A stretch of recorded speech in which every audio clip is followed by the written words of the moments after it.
And here's the breaking news. Caroline Ellison and Gary Wang, co-founder of FTX and Alameda, plead guilty to fraud. Ethereum creator Vitalik Buterin talks about his reasons why the world needs crypto money. And since the FTX collapse, crypto regulation has become a big topic right now, and just hours ago a pro-crypto Republican US senator has submitted a stablecoin trust bill, which is the most adequate of all proposals so far. If passed, this could change the crypto industry in a big way. I'll give you all the details, keep watching.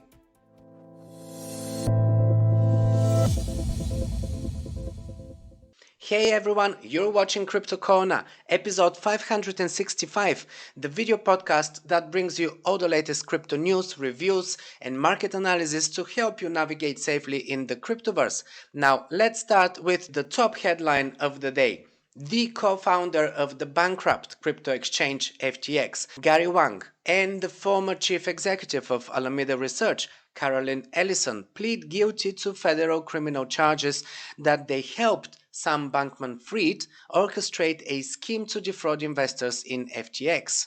And this was revealed by the U.S. Attorney for New York's Southern District, Damian Williams, just hours ago. Let's take a look. Last week, we announced charges against Samuel Bankman-Fried for a sweeping fraud scheme that contributed to FTX's collapse, and for a campaign finance scheme that sought to influence public policy in Washington. As I said last week, this investigation is very much ongoing, and it's moving very quickly. I also said that last week's announcement would not be our last, and let me be clear once again, neither is today's.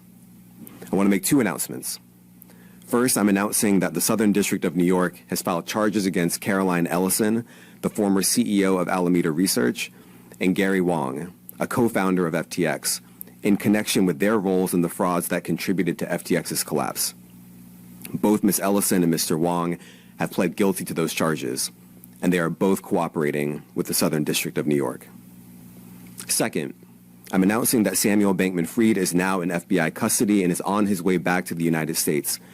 He will be transported directly to the Southern District of New York, and he will appear in court before a judge in this district as soon as possible.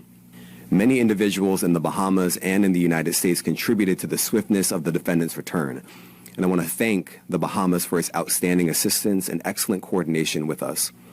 I also want to thank our partners at the United States Embassy in the Bahamas and the Justice Department's Office of International Affairs.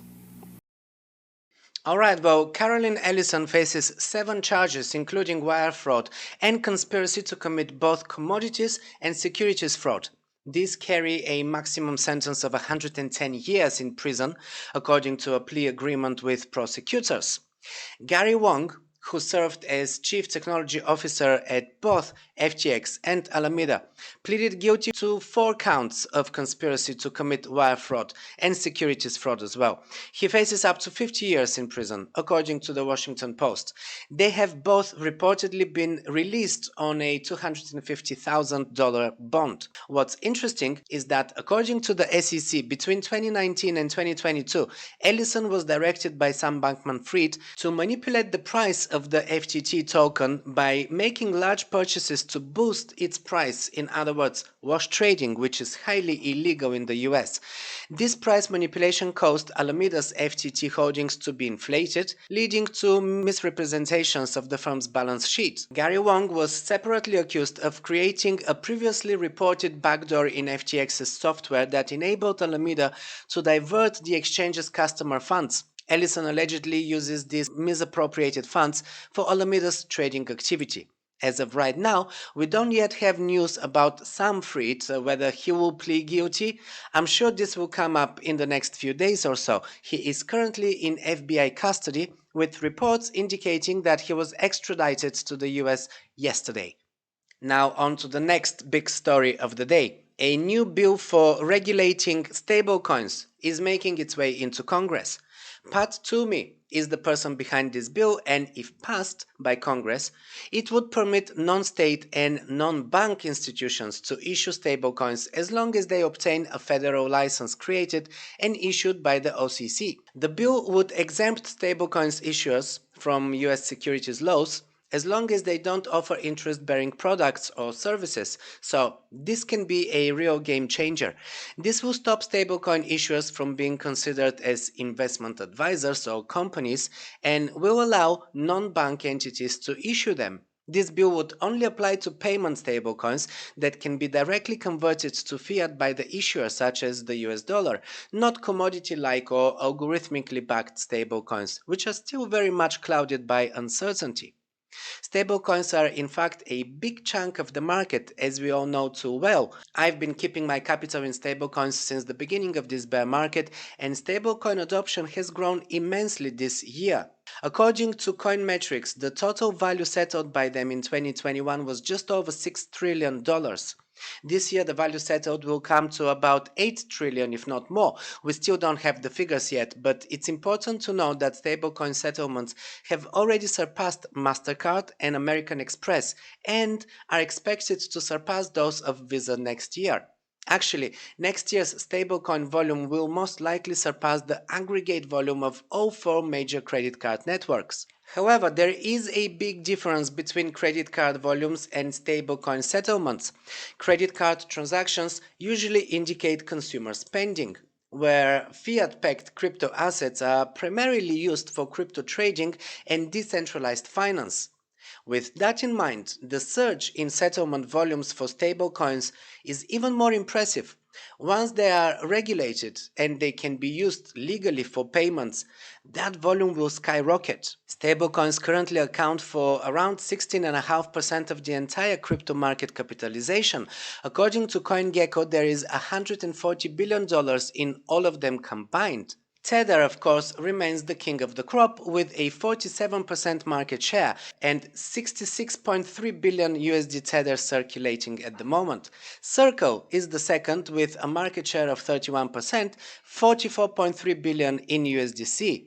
Combined, the pair make up almost 80% of the entire stablecoin market. In a statement yesterday, the senator called stablecoins an exciting technological development that could transform money and payments, adding, by digitizing the US dollar and making it available on a global, instant, and nearly cost-free basis, stablecoins could be widely used across the physical economy in a variety of ways.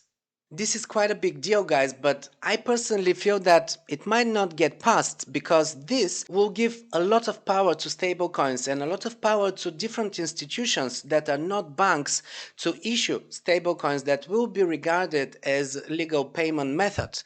And that is going against the CBDC proposals of the US, and pretty much all the countries right now in the world are developing or at least looking into CBDCs. So at some point there will be a it's already actually a huge race, for dominance of CBDCs. And if the US is not going to have their own CBDC, if they're going to be having all of these different stable coins that people are going to be using, I'm not really sure whether they will be able to compete on a global scale, and of course they want to compete on a global scale, so we'll see if this bill will get passed. I personally am not too optimistic about it, even though I really like the framework that it proposes. Alright, and moving on to the next story of the day, Ethereum creator Vitalik Buterin names 4 reasons why the world needs crypto money, reports the Daily Hodl. I'm going to briefly give you here what he's saying. So this is from an interview on the Bankless podcast, and he said the following: I personally have used cryptocurrency as money huge number of times over this year. For me, the use case basically is medium-scale investments and charity donations. Just sending $200,000 to some charity that's giving money to poor people or supporting healthcare in Africa or somewhere like that.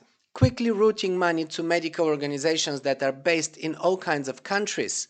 Also, investing in startups, he says. These are all cases where cryptocurrency is actually significantly more efficient than the existing banking system. I don't think that it's temporary. I think that there's structural reasons why cryptocurrency is better at surviving as a frictionless international thing than fiat traditional banking systems do. He also said, from the point of view of a country government, having 10% of your national economy suddenly be carried out in a cryptocurrency is much less scary than 10% of your economy suddenly being carried out in US dollars.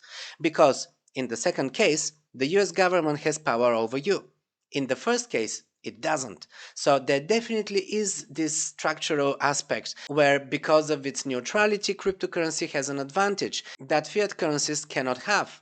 And then he adds, you go to all kinds of places in Latin America, Africa, Middle East, Southeast Asia, and in those kind of places, the financial system is often not even well connected to rich country financial systems. Often enough, cryptocurrency just is by far the easiest way to send money home to people's families. Cryptocurrency can even be the easiest way to make payments. It could be the easiest way to save money that is much more guaranteed. It's not dropped by a factor of 2 every year for pretty much forever. He is of course referring here to cross-border payments, and as we know, crypto is still to this day the fastest and the cheapest way for cross-border payments. Alright, so these were the news of the day. Now, before I leave you, a couple of quick announcements. First of all, there is a huge discount right now, 20% until the end of the year for SecuX. All of their devices, everything that they offer in terms of cold storage, whether it be for NFTs or just for simple crypto, they have 20% off with my invite link, which you will find in the description below. Make sure that you go and check it out. SecuX is one of the top devices that I'm personally using for my long-term crypto holdings. Cold storage all the way, guys. As you know very well, exchanges are not safe, especially right now with all the FUD, and we still don't really know what's going to happen with Binance or crypto.com or KuCoin. I mean, so many exchanges right now are rumored to possibly go insolvent. So we'll see how it goes. Until then, make sure that you hold all of your crypto assets in cold storage. So that's why check out SecuX. And where I'm trading right now, BitGet. Of course, they are channel sponsors, and of course I'm trading there because I don't pay any fees for any of my spot trading. Check it out. One of our partners is BitGet, a crypto exchange I use a lot right now to trade with zero fees. Yes, you heard that right. Spot trading with zero fees, welcome bonuses and rewards for well over $4,000, and no KYC for up to 20 Bitcoin daily withdrawal. It was launched in late 2018, and it's one of the world's leading cryptocurrency exchanges with a core focus on social trading. They already amassed over 2 million active users in more than 50 countries around the world, and they have licenses in the US and Canada. They also offer step-by-step tutorials for novice traders and the very popular copy trading service, where you can follow experienced traders and copy their trades on autopilot if you're not very confident in your own trading skills.